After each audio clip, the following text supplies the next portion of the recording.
बिस्मिल्लाहिर्रहमानिर्रहीम। अस्सलाम वालेकुम। मैं टीचर सनाउल्लाह। स्टूडेंट्स, आज मैं आप लोगों को सेट को लिखने के तरीके समझाऊंगा। जैसा कि पहले मैं आप लोगों को सेट का तारफ़ पढ़ा चुका हूं और सेट के एग्ज़ाम पढ़ा चुका था। तो सेट के एग्ज़ाम जो है ना वो बहुत अहम होती हैं सेट को लिखने के तरीके को समझने के लिए। तो यहाँ पर देखें कि सेट को जो हम 3 तरीक़ों से लिखते हैं। तो एक होता है तरीके बयानिया होता है, जिसको हम डिस्क्रिप्टिव मेथड कहते हैं। अब देखें कि इस तरीके में हम सेट के अरकान को जुमले में बयान करते हैं। यानी जुमले में बयान कैसे करते हैं? फ़र्ज़ किया कि मैंने n = कुदरती एदाद का सेट, यानी सेट ऑफ नेचुरल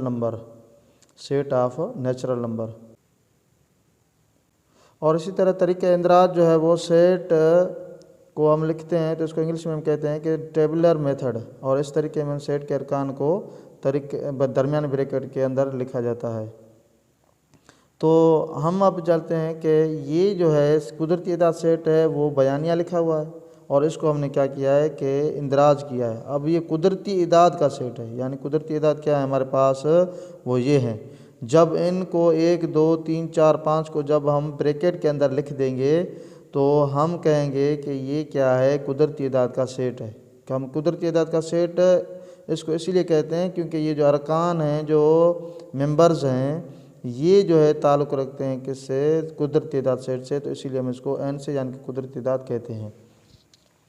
अब चलते हैं कि तरकीब सेट साथ क्या होता है कि इस तरीके में सेट के अरकान को अलामती तौर पर ज़ाहिर किया जाता है। अब ये बहुत ही काफ़ी जो स्टूडेंट्स हैं इसको समझ नहीं पाते हैं कि आखिर है क्या।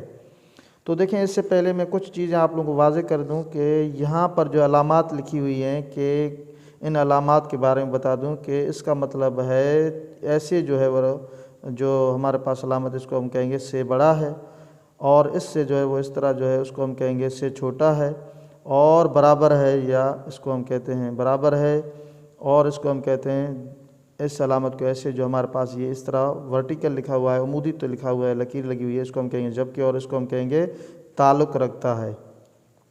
और इसी तरह इसको हम कहेंगे ये जो है इस तरह अगर अलामत हो तो हम कहेंगे और या इस तरह ये उल्टा ऐसे लिखा हुआ तो कहेंगे या। और इंग्लिश में कहेंगे greater than, less than, equal to, और वाइल, और मेंबर ऑफ, और एंड, और या आर।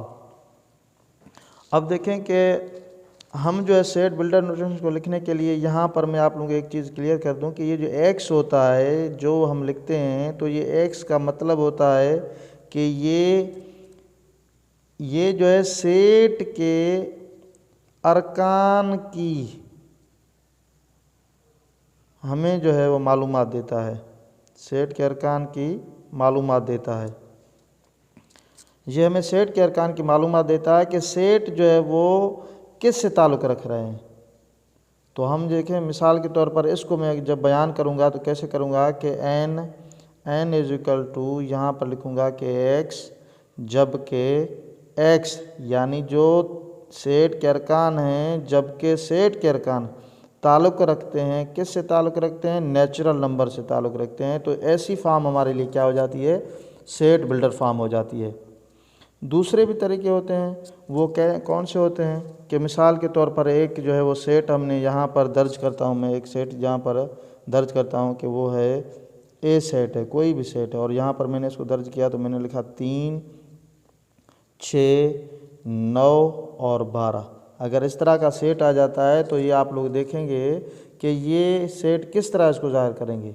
अब देखें ये हमारे पास है, समझो कि एक टेबल है, यानी पहाड़ा है कि 3 एकम 3, 3 दूना 6, 3 तिया 9, 4 तिया 12, या 3 1 3, 3 2 6, 3 9, 3 4 12।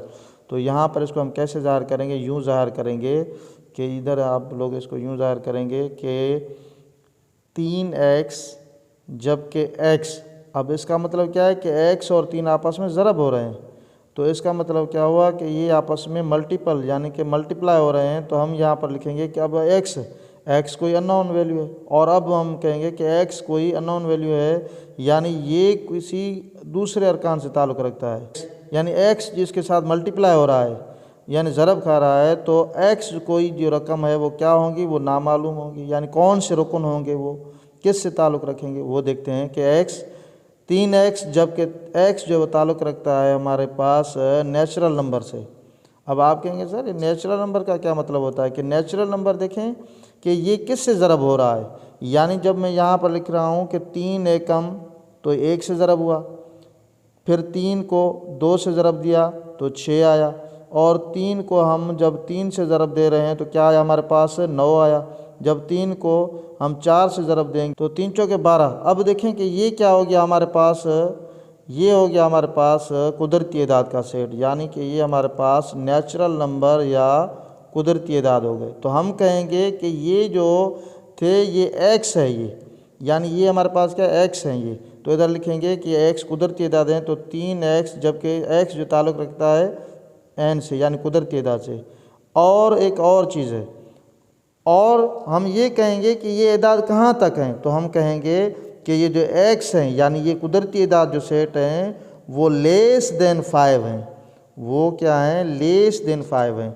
तो इस तरह हम जो है ना सेट को बिल्डर नोटेशन फॉर्म को हम ज़ाहिर करते हैं। तो उम्मीद है कि आप लोग इसको समझ चुके होंगे, आप लोगों को समझ आ गया होगा। इसी तरह मैं सेट के जो है ना वो दूसरे ऐसे वीडियो बनाता रहूँगा और आप लोगों को समझाता रहूँगा। तो आई होप कि आप लोगों को समझ आ गया होगा। तो इंशाल्लाह मिलते हैं फिर अगले वीडियो में अगले हफ्ते। अल्लाह हाफ़िज़।